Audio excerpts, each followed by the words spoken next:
आज हम बात करेंगे कैसे हम अपने बच्चों को हेल्प कर सकते हैं कि वो उन अपनी सेंसरी सेंसिटिविटी से बाहर आ सकें और एक स्टेबल जोन में अपनी लाइफ को स्पेंड कर सकें। देखिए, इसका सिर्फ एक ही रूल है। अगर वो रूल हम समझ लें तो हमें ये समझ में आ जाएगा कि कैसे हम अपने बच्चे को हेल्प करें कि उसकी सारी सेंसरी सेंसिटिविटीज हमेशा के लिए या तो खत्म हो जाए या बच्चा एक मैक्सिमम लेवल तक इंप्रूव हो जाए। तो मैंने यहाँ पे दो एग्जाम्पल लिए हैं और उन एग्जाम्पल के थ्रू मैंने आपको इस बहुत टेक्निकल टॉपिक जिसको प्रोफेशनल्स को भी समझने में बहुत दिक्कत आती है इजी वे में एक्सप्लेन करने की मैंने कोशिश करी है।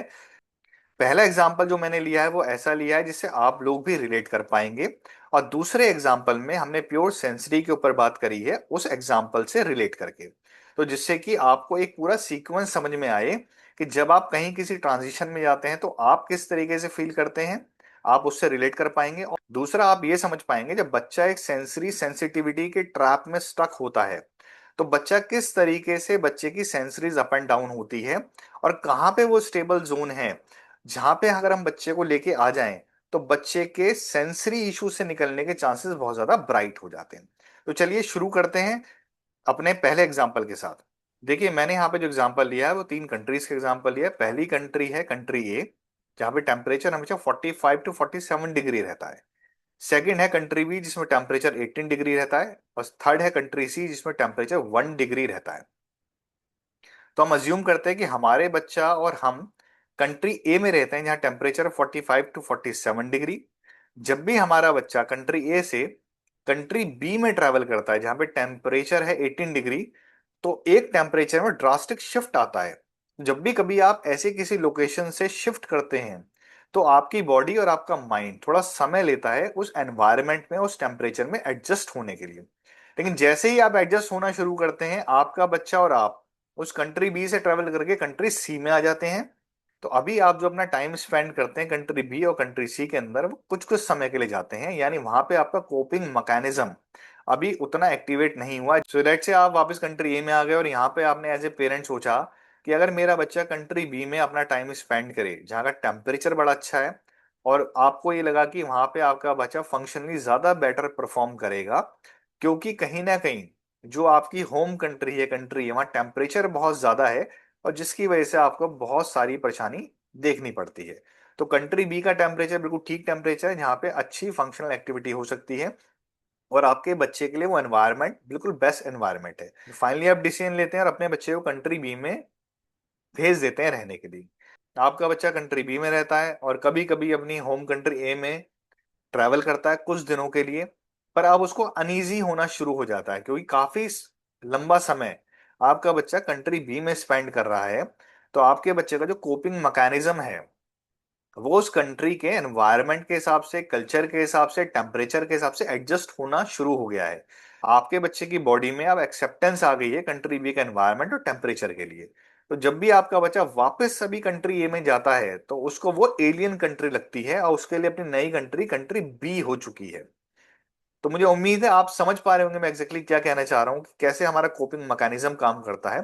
ठीक कुछ इसी तरीके से हमारे बच्चों का सेंसरी सिस्टम भी काम करता है। अगली स्लाइड पे चलते हैं दोस्तों और समझते हैं कि अब सेंसरी सिस्टम इस काम करता है। तो देखिए, जैसे कंट्री ये है, अब आप समझ लीजिए कंट्री ए की जगह हम बात करेंगे ओवर रिस्पॉन्सिव बच्चे की। कंट्री बी की जिसकी हम बात कर रहे थे उसकी जगह हम बात करेंगे सेंसरी स्टेबल जोन की। कंट्री सी की जो हम बात कर रहे थे उसकी जगह बात हम करेंगे अंडर रिस्पॉन्सिव बच्चे की। तो मान लीजिए बच्चा हमारा ओवर रिस्पॉन्सिव स्टेट में रहता है और हम अपने बच्चे को डिसेंसिटाइज करते हैं और कुछ समय के लिए हमारा बच्चा सेंसरी स्टेबल जोन में आ जाता है। तो जब बच्चा सेंसरी स्टेबल जोन में आता है बहुत ज्यादा ऑर्गेनाइज दिखता है, बहुत ज्यादा अच्छा दिखता है, फंक्शनल एक्टिविटी भी बेटर करता है। लेकिन कुछ समय के बाद ही हम देखते हैं हमारा बच्चा या तो अंडर रिस्पॉन्सिव स्टेट में हमें दिख रहा है जहां पे उसकी साइड से प्रॉपर इनपुट्स नहीं आ पा रहे हैं, वो इनपुट्स रजिस्टर नहीं कर पा रहा है, या फिर अगेन वो अपनी home country over responsive state में चला जाता है जहां पे बच्चा पूरी तरीके से डिसऑर्गेनाइज हमें दिख रहा है।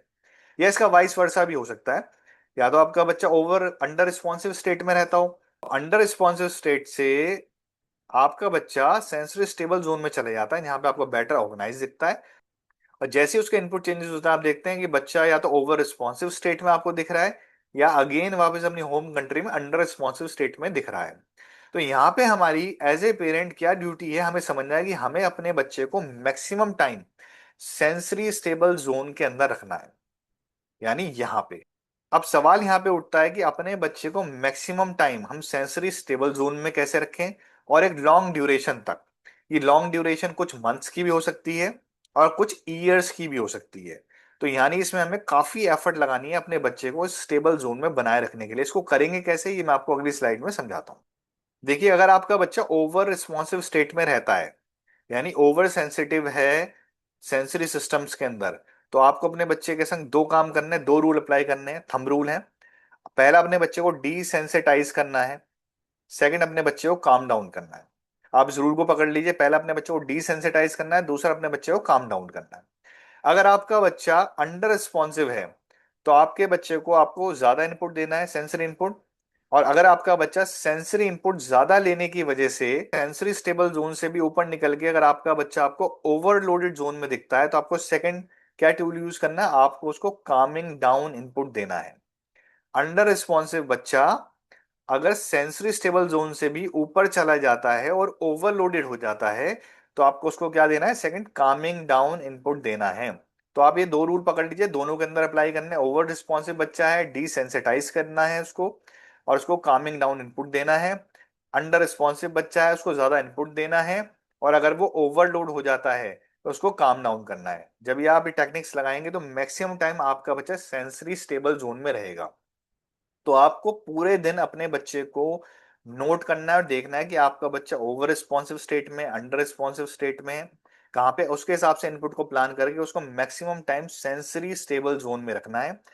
अगर आपका बच्चा 6 महीने साल भर 90-95% of the time sensory stable zone में रहता है, तो आप देखेंगे धीरे धीरे आपके बच्चे की सेंसरी प्रॉब्लम्स खत्म होती जा रही हैं। अब कुछ समय में आपको रियलाइज होगा, या तो आपके बच्चे की सेंसरी प्रॉब्लम्स ऑलमोस्ट ऑलमोस्ट जा चुकी हैं, या फिर आपका बच्चा मैक्सिमम लेवल तक इंप्रूव हो चुका है, जहां पे अगर सेंसरीज में कुछ ऊपर नीचे रह भी जाता है तो वो उसकी फंक्शनल लाइफ में किसी तरह का कोई नेगेटिव इम्पैक्ट क्रिएट नहीं कर रहा है। आई होप पेरेंट्स आपको ये बात समझ में आई होगी, और इसको वीडियो को आपको बार बार देखना है, इस थंब रूल को समझने की कोशिश करनी है, क्योंकि कोई भी थेरेपी सेंटर आपको ये सिस्टम्स नहीं समझाएगा, और जिसकी वजह से हमें अवेयरनेस नहीं होती, और अवेयरनेस ना होने की वजह से कभी हम इस पे वापस थेरेपी से आने के बाद ध्यान नहीं दे पाते। आप ये समझ के चलिए, बच्चा मैक्सिमम टाइम हमारे संग रहता है, 3 से 4 घंटे ओटी थेरेपीज के लिए एक वीक में बच्चा जाता है, बाकी टाइम हमारे संग स्पेंड करता है। तो आप देखिएगा कितना ज्यादा टाइम बच्चा हमारे संग होता है। उस पूरे टाइम हमें ये नोटिस करना है हमारा बच्चा ओवर रिस्पॉन्सिव जोन में है, अंडर रिस्पॉन्सिव जोन में है, वहां से उसको निकाल के सेंसरी स्टेबल जोन में रखना है। और ये सिर्फ एक सिंगल टेक्निक ऐसी है जिसको करके आप अपने बच्चे को हेल्प कर सकते हैं उसकी सेंसरी सेंसिटिविटीज से ओवरकम करने में, अदरवाइज कोई भी दूसरा वे आउट नहीं है। आई होप पेरेंट्स आपको ये सारी बात समझ में आई होगी। मैंने बहुत आसान तरीके से इसको समझाने की कोशिश करी है, और मुझे पूरी उम्मीद है आप लोग इसको समझेंगे और इस बात को नोट करेंगे, इसको इम्प्लीमेंट करेंगे और अपने बच्चे को हेल्प करेंगे उसके सेंसरी इश्यूज से बाहर निकलने में। Thank you so much parents, have a nice day.